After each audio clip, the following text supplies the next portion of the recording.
कल की रात से देर रात्रि से चमोली जनपद के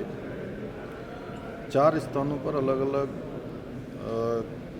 कुंत्रा लगा फाली में, कुंत्रा लगा सरपाणी में और शेरा और धुरमा में ये लगभग 33 मकान बादल फटने से और वहाँ भारी मात्रा में मलबा आने से पूरी तरह से क्षतिग्रस्त हो गए हैं और काफ़ी सारा वहाँ दुकानों को, गौशालाओं को और लगभग 20 लोग घायल हुए हैं और लगभग 14 लोग अभी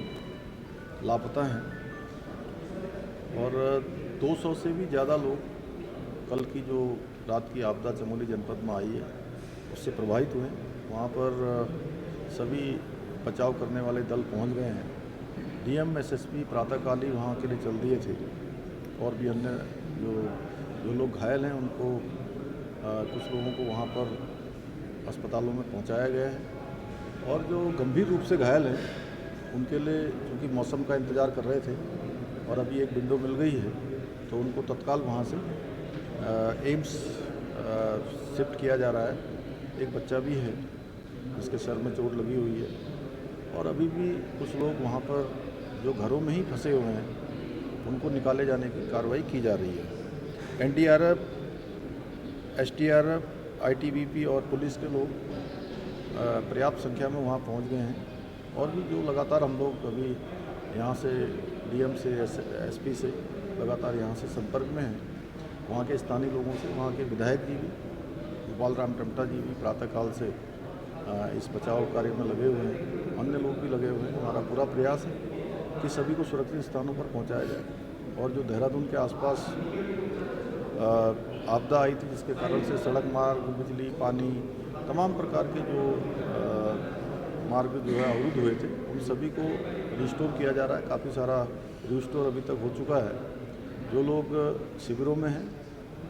उनको भी हर प्रकार से देखभाल की जा रही है। हमारा प्रयास है कि जल्दी से जल्दी हम जो है इन स्थितियों को सामान्य करें।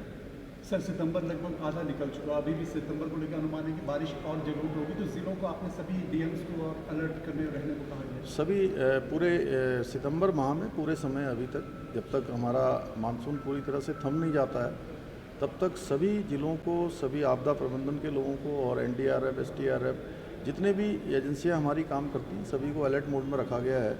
मौसम विभाग से भी लगातार हम लोग संपर्क कर रहे हैं और मौसम विभाग की जिस प्रकार का अनुमान है उसके अनुसार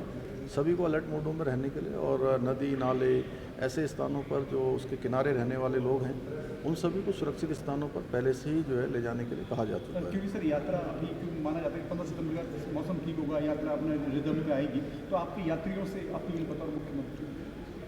देखिए, यात्रा अभी हमारी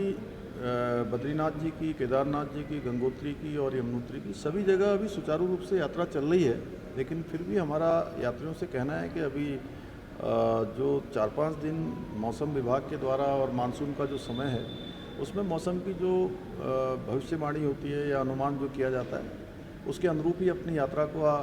नियोजन करें जिससे कि उनको किसी प्रकार की परेशानी न हो। वैसे हमारा संपूर्ण प्रयास है कि ये दूसरे चरण की यात्रा भी पहले चरण की जिस प्रकार से यात्रा हुई, अच्छे प्रकार से लोग श्रद्धालु आए, तीर्थयात्री आए, अपने दर्शन किए और सुरक्षित और आसानी से वापस गए। हमारा प्रयास है हर एक यात्री जो भी आएगा उसकी सुरक्षा हमारे लिए सर्वोच्च प्राथमिकता है। सर, जिस तरीके से आपदा आई है आप निर्देश भी दे रहे हैं लेकिन कई जिलों में ये देखने को मिल रहा है कि अधिकारी रिस्पॉन्ड नहीं कर रहे हैं। बहुत दिक्कत आ रही है। पिथौरागढ़ में भी इस तरह की शिकायत आई, देहरादून में भी आई है। अधिकारियों के क्या निर्देश? नहीं, सभी अधिकारी हमारे काम कर रहे हैं और सभी को कहा गया है कि सभी के साथ समन्वय मिलाकर हमारे जनप्रतिनिधियों के साथ, अन्य लोगों के साथ, जो भी आपदा के क्षेत्र में काम करने वाले लोग हैं,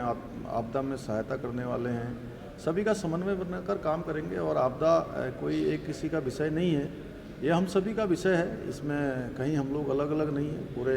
उत्तराखंड के लोग एक टीम भावना के तहत ये आपदा आई है, इस आपदा का सामना करेंगे और इस चुनौती से भी हम लोग आगे निकलेंगे। सर, उत्तराखंड जैसा कि आपदा से करा रहा है, आपने कहा इकोलॉजी चुनौती कॉम्बिनेशन को उत्तराखंड सरकार डेवलपमेंट में शामिल करेगी। अब देश भर में चर्चा का विषय है कि जिस तरीके उत्तराखंड में आपदाएं आने की डेवलपमेंट कहीं ना कहीं। देखिए, ये जो आपदाएं हैं चूँकि ये ग्लोबल वार्मिंग का जो एक इफेक्ट है वो जो है निश्चित रूप से कहीं न कहीं उसका असर हमारे यहाँ भी है और इससे पूरी दुनिया प्रभावित हो रही है, पूरी दुनिया को असर हो रहा है। और हम जहाँ भी आपदा आई है ऐसे स्थानों पर जहाँ पर कोई भी निर्माण कार्य नहीं हुए हैं, किसी प्रकार का जिसको अनियोजित विकास कहते हैं वो नहीं हुआ है, लेकिन उसके बावजूद भी हम उससे अफेक्ट हो रहे हैं, तो हम इसका आकलन करेंगे और जो हमारे तमाम संस्थान जो इस क्षेत्र में काम करते हैं, जिनकी विशिष्टताएं इस क्षेत्र में हैं, उन सभी का हम लोग सहयोग लेंगे और इसका पूरा एक तरह से सर्वे भी करवाएंगे, परीक्षण करवाएंगे, जिससे कि आने वाले समय में हमारा यही प्रयास है कि आपदाओं को हम रोक तो नहीं सकते, लेकिन अगर कोई पहले से हमको इसकी जानकारी हो या प्रिडिक्टिव कोई हमारे पास सूचना आ जाए तो हम इनके आपदाओं के असर को कम कर सकते हैं। सर एक आखिरी सवाल कि हेलीकॉप्टर हादसे हुए थे, 15 जून को लास्ट हादसा हुआ, अब कल से हेलीकॉप्टर केदारनाथ वैली में उड़ने शुरू हुए, तो आपने क्योंकि तब ये कहा था कि सुरक्षा यात्रियों की सबसे प्रायोरिटी रहेगी, तो हेली कंपनीज को लेकर आपका ओवरऑल इस तरह की दोबारा हेलीकॉप्टर्स को लेकर? देखिए, सुरक्षा के मानकों का बहुत कड़ाई से इस बार पालन किया जाएगा और मैंने इस संबंध में भारत सरकार का जो नगर विमान का जो हमारा मंत्रालय है सिविल एविएशन, वहाँ पर जाके उनके पूरे मंत्रालय के सभी अधिकारियों के साथ, डीजीसीए के साथ, सेक्रेटरी एविएशन के साथ और भी मिनिस्टर जो राम मोहन नायडू जी हैं, उनके साथ बहुत विस्तृत रूप से इसमें वार्ता की है और उसकी एक एसओपी भी बनाई गई है। सब लोग विपाडा, डीजीसीए सब मिलकर उसका संचालन करेंगे और 2 हमारे एटीसी भी जो है यहाँ पर स्थापित किए गए हैं, एक देहरादून में सहजधारा में और एक सिरसी में। वो सब हमने यात्रियों की सुरक्षा को ध्यान में रखकर ही उसको किया है और हमारे लिए आज भी यात्रियों की